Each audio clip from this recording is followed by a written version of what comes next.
네, 오늘은 10월 10일입니다. 오늘은 또 영어랑 좀 다르게 또 다시 한번 한국어로 설교를 해볼까 합니다. 먼저 기도로 시작하도록 하겠습니다. 하나님 아버지, 오늘 또한 이 자리에 저희 모두를 모이게 해주셔서 감사합니다. 하나님, 날씨가 며칠 전까지만 해도 많이 더웠는데 계속해서 다시 선선해지고 또 안개가 끼는 그러한 날씨가 이어지고 있습니다. 하나님, 날씨가 어떻게 되든 계절이 바뀌게 되고 또 세상이 바뀌게 되더라도 하나님의 사랑은 계속되는 줄로 믿습니다. 그러므로 하나님 감사합니다. 저희를 계속해서 사랑해 주시고 저희를 계속해서 세상이 바뀌든지 안 바뀌든지 저희를 이렇게 계속 한 자리에 하나님의 예배 자리에 모이게 해주셔서 감사합니다. 하나님, 이 매일 예배를 아침에 듣는 분도 계실 테고 또한 점심에 아니면은 저녁에 매일 예배를 듣는 분들도 계실 것입니다. 하나님, 저희가 몸과 마음 그리고 시간적으로 서로 각기 다른 장소, 다른 시간에 예배를 드릴지라도 하나님, 저희 성도님들과 함께하여 주십시고 그러므로 인해서 하나님의 말씀을 묵상하고 하나님을 찬양하고 예배함으로 인해서 하나님, 저희가 다시 한번 일요일 예배 자리에 모일 때에 하나님, 저희가 기쁜 마음으로 하나님의 군대가 되게 하옵시고 하나님의 교회가 되게 하옵소서. 하나님, 또한 지금 이 시간 많은 분들이 몸과 마음이 편치 않은 분들도 계십니다. 하나님, 그분 모두와 함께하여 주시옵시고 또 하나님이 함께 하심으로 인해서 회복의 손길로 인해서 하나님의 사랑과 하나님의 능력이 또한 간증이 되는 그러한 역사가 일어날 수 있도록 또한 간절히 기도드립니다. 하나님, 감사드리며 이 모든 말씀 예수님의 이름으로 기도드렸습니다. 아멘.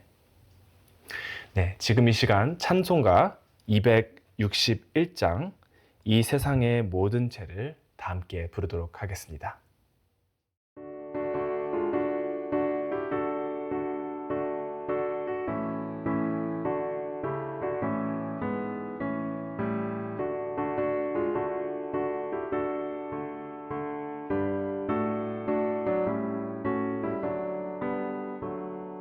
이 세상의 모든 죄를 밝히시는 주의 보혈 성자의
씻을 수가 아주 없네. 주여 귀한 몸의 피로 날 정결케 하옵소서.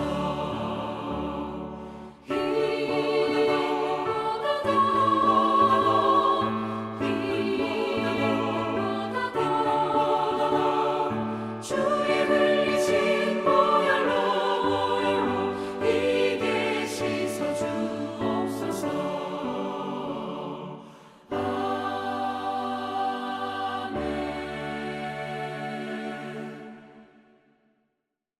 오늘 하나님께서 주신 말씀은 호세아 8장 1절부터 14절입니다. 조금 긴 말씀일 수도 있는데요. 우리 다 함께 한 목소리로 읽도록 하겠습니다. 나팔을 내 입에 댈지어다. 원수가 독수리처럼 여호와의 집에 덮치리니 이는 그들이 내 언약을 어기며 내 율법을 범함이로다.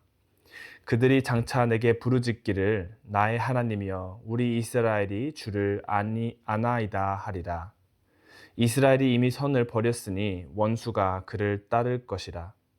그들이 왕들을 세웠으나 내게서 난 것이 아니며 그들이 지도자들을 세웠으나 내가 모르는 바이며 그들이 또 그 금으로 자기를 위하여 우상을 만들었나니 결국은 파괴되고 말리라.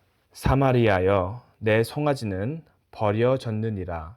내 진노가 무리를 향하여 타오르나니 그들이 어느 때에야 무죄하겠느냐.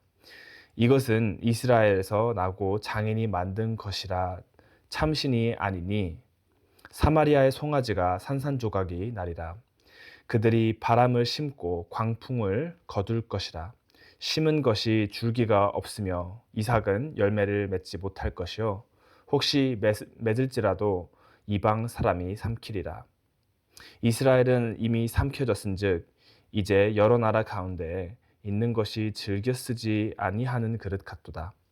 그들이 홀로 떨어진 들나귀처럼 앗수르로 갔고 에브라임이 값주고 사랑하는 자들을 얻었도다. 그들이 여러 나라에게 값을 주었을지라도 이제 내가 그들을 모으리니 그들은 지도자의 임금이 지워준 짐으로 말미암아 쇠하기 시작하리라. 에브라임은 죄를 위하여 제단을 많이 만들더니 그 제단이 그에게 범죄하게 하는 것이 되었도다. 내가 그를 위하여 내 율법을 만 가지로 기록하였으나 그들은 이상한 것으로 여기도다. 그들이 내게 고기를 제물로 드리고 먹을지라도 여호와는 그것을 기뻐하지 아니하고 이제 그들의 죄악을 기억하여 그 죄를 벌하리니 그들은 애굽으로 다시 가리라. 이스라엘은 자기를 지으신 이를 잊어버리고 왕궁들을 세웠으며 유다는 견고한 성읍을 많이 쌓았으나 내가 그 성읍들에 불을 보내어 그 성들을 삼키게 하리라. 아멘. 아이가 아빠가 집을 고치는 것을 보고 자신도 아빠가 하는 일을 할 수 있는지 묻는다면 아빠는 뭐라고 대답을 할까요? 글쎄요, 상황에 따라 조금 다르겠죠? 만약에 아버지께서 벽에 페인트질을 한다거나 아니면 쓰레기를 버린다는 이런 쉬운 일들을 한다면은 당연히 아버지는 아이도 참여할 수 있도록 기꺼이 허락할 것입니다. 그리고 이내 아버지는 아마 아이를 보면서 자랑스러워 할 것입니다. 그러나 아빠가 사다리에 올라가 옥상을 고친다거나 전기톱으로 나뭇가지를 잘라 집에 떨어지지 않게 한다라는 일들을 한다라면은 아버지는 과연 허락을 할까요? 올바른 생각을 가진 아빠라면 내가 하는 일을 너도 할 수 있어 라고 그 순간에는 말을 하지는 않을 것입니다. 아이가 식칼을 가지고 놀거나 저녁으로 사탕과 과자를 먹는 것을 허락하는 부모는 아마 없을 것입니다. 다 아시겠지만 이러한 제한적인 규칙들은 바로 아이들을 위한 것이며 부모님의 사랑으로부터 나오는 것입니다.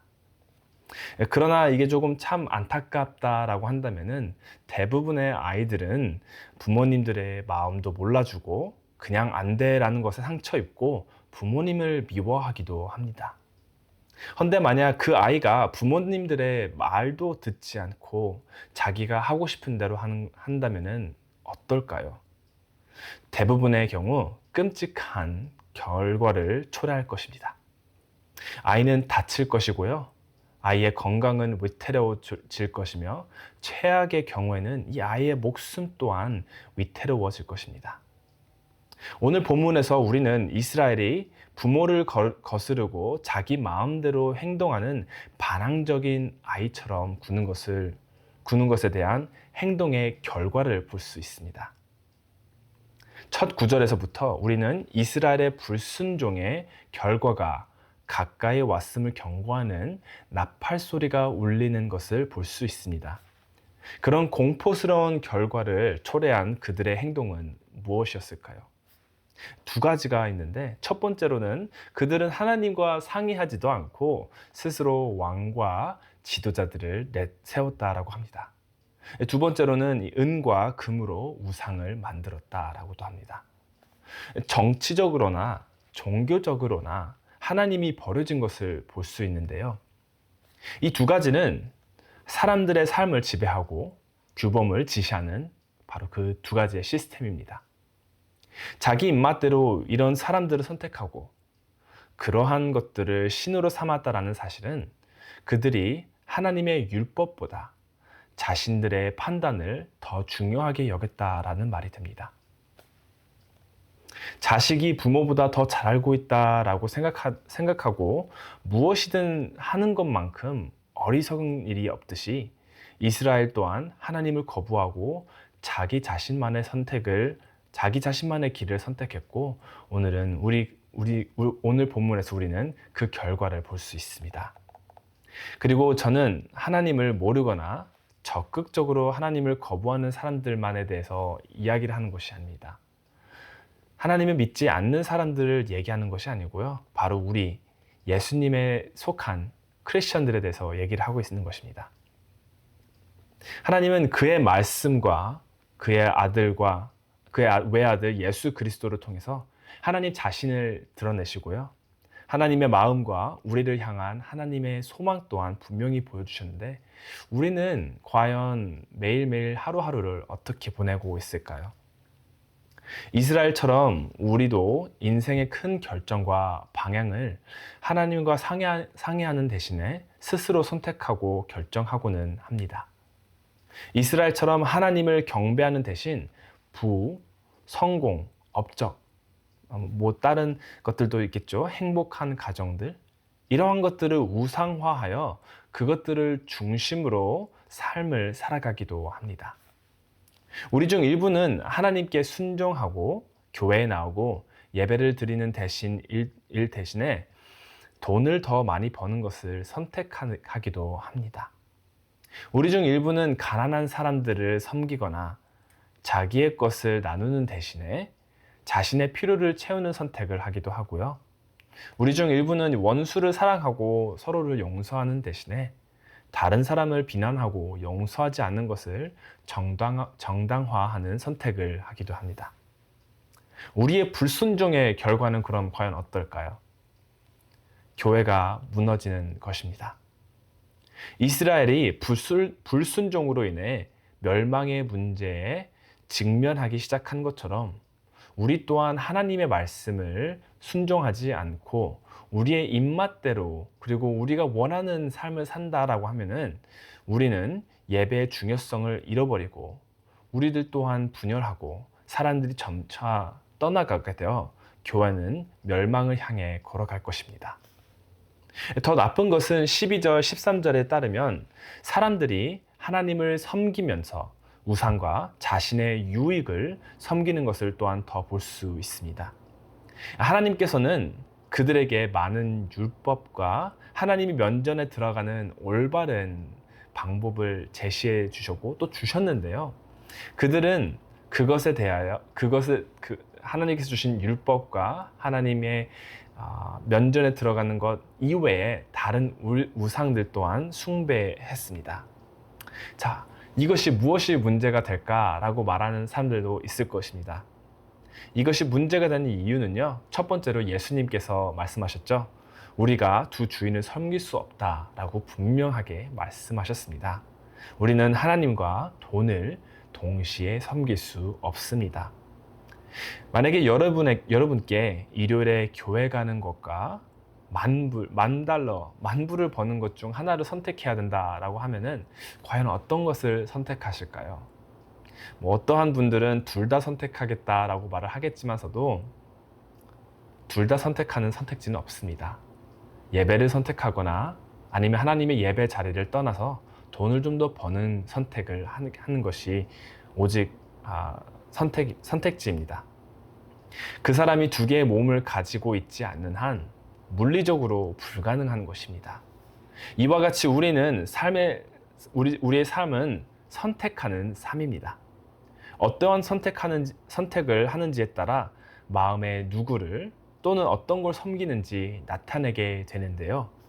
하나님을 섬기는 자라면은 선택지 중에서 하나님의 율법을 따르고 하나님께 순종하는 선택을 하게 되겠죠. 그렇지만 마음속에 다른 것이 있고 다른 것을 섬기는 그러한 사람이라면은 하나님의 율법보다 다른 것을 선택하게 될 것입니다. 자신이 기독교인이라고 말하면서 최선을 다해 교회를 가겠다라고 하면서도 마음속에 다른 것들이 있을 수도 또한 있습니다. 그러한 사람이라면은 아마 주변의 모든 사람들을 속일 수도 있겠죠. 그렇지만 그 사람은 하나님을 절대 속일 수 없습니다. 13절에서 하나님께서 그들의 재물을 기뻐하지 않으셨다라는 것을 저희는 볼 수 있습니다. 하나님은 우리의 마음을 심판하시는 분이십니다.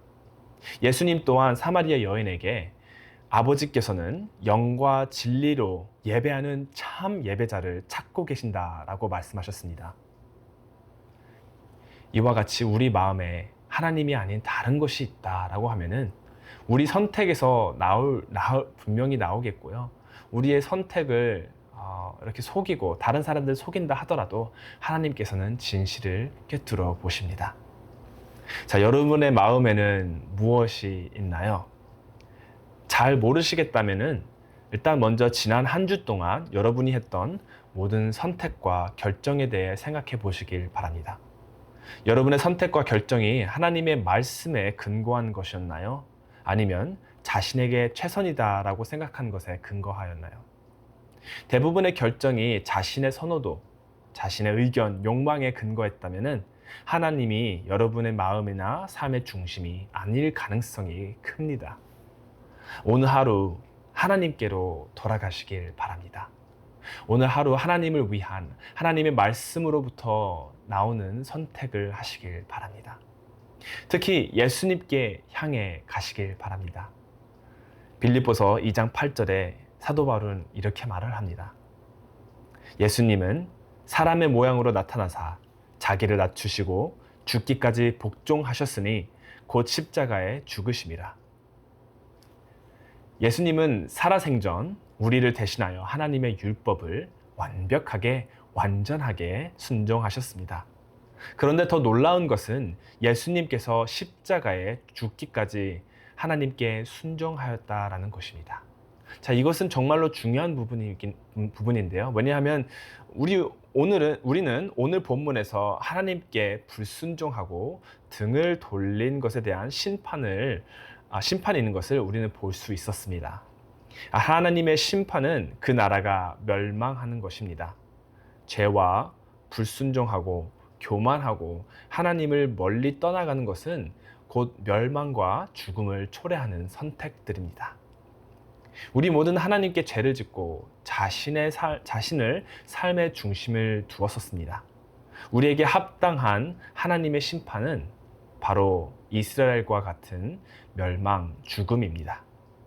그러나 우리를 용서하시기 위해 우리를 대신하여 형벌을 받으신 분이 바로 그리스도 예수이십니다. 예수님께서는 하나님의 뜻에 순종하셨기 때문에 그러므로 인해서 많은 사람들이 여러분과 그리고 저를 포함한 저희 중앙교회 모든 성도님들이 구원을 받은 것입니다. 하나님의 말씀에 순종을 하면은 예수님과 같이 삶의 길이 열려지는 그러한 길이 열릴 것입니다. 하나님의 말씀을 불순종하고 하나님을 멀리 떠난다라면은 삶과 정반대되는 죽음의 길로 걸어가는 것이 될 것입니다. 그러므로 교회가 이스라엘 민족처럼 분열되고 멸망하는 대신 우리 모두가 예수님께로 돌아가 그리스도의 겸손과 사랑을 본받았을 때 하나님은 우리를 다시 한번 세워주시고 우리의 교회를 다시 한번 지어주시고 또 하나님이 부르시는 거대한 군대가 될 줄로 믿습니다. 이번 년 2024년이 거의 다 끝나가는데요. 저는 아직도 2024년이 이렇게 거의 끝나간다라는 것이 정말 믿기지가 않습니다. 새해가 시작된 지 얼마 안 된 것 같은데 여러분 모두 새해에 저희 교회의 비전을 기억하십니까? 바로 하나님의 말씀을 듣고 하나님의 말씀으로 인해서 다시 살아나는 새로운 군대가 되는 것입니다. 저희 교회를 생각했을 때 저희는 과연 하나님의 말씀을 얼마나 순종하고 하나님의 말씀을 붙들어서 하나님께서 원하시는 군대가 됐나라는 생각을 오늘 점차 하게 되는 것 같습니다. 여러분들 또한 이러한 생각을 좀 하면서 하나님을 선택하고 하나님께 다가가고 예수님께 향해 다시 한번 걸어가는 그러한 삶을 살았으면 좋겠습니다. 기도하겠습니다. 하나님 아버지, 오늘 또한 이렇게 저희를 예배 자리에 모이게 해주셔서 감사합니다. 하나님, 저희는 죄인입니다. 죄인으로서 하나님을 멀리하고 저희의 원하는 저희들의 최선의 삶을 꿈꿀 수밖에 없습니다. 그러나 예수 그리스도로 인해서 하나님 저희는 다시 태어나게 됐고 하나님을 믿을 수 있게 되며 예배를 알고 하나님을 찬양하며 하나님께 다가가는 기쁨 또한 알게 되었습니다. 그러므로 인해서 저희 자신만의 이기적인 꿈이 아닌 하나님의 꿈, 하나님의 비전을 알 수 있게 되었습니다. 그렇지만 하나님, 저희는 때때로 살면서 아직도 저희가 죄의 몸이 갇혀 있기 때문에 저희의 선택지에 하나님의 율법과 하나님을 순종하는 선택 대신에 저희들의 자신의 중심되는 그런 선택을 할 때가 종종 있습니다. 하나님, 저희들의 죄를 용서하여 주시옵시고 하나님, 저희 마음속에 저희들이 원하는 것들이 아닌 오직 하나님 예수 그리스도가 충만하길 기도합니다. 저희 마음속에 예수님이 충만하고 예수님을 섬기고 예수님을 예배함으로 인해서 저희들의 선택 또한 하나님의 것이 될 수 있도록 인도하여 주시옵소서. 하나님, 저희 성도 하나하나가 이렇게 하나님의 것을 선택할 때에 하나님, 저희 교회가 하나님께서 원하시는 아름다운 크고 기쁜 그러한 교회가 될 수 있도록 인도하여 주시옵소서. 감사드리며 이 모든 말씀 예수님의 이름으로 기도드렸습니다.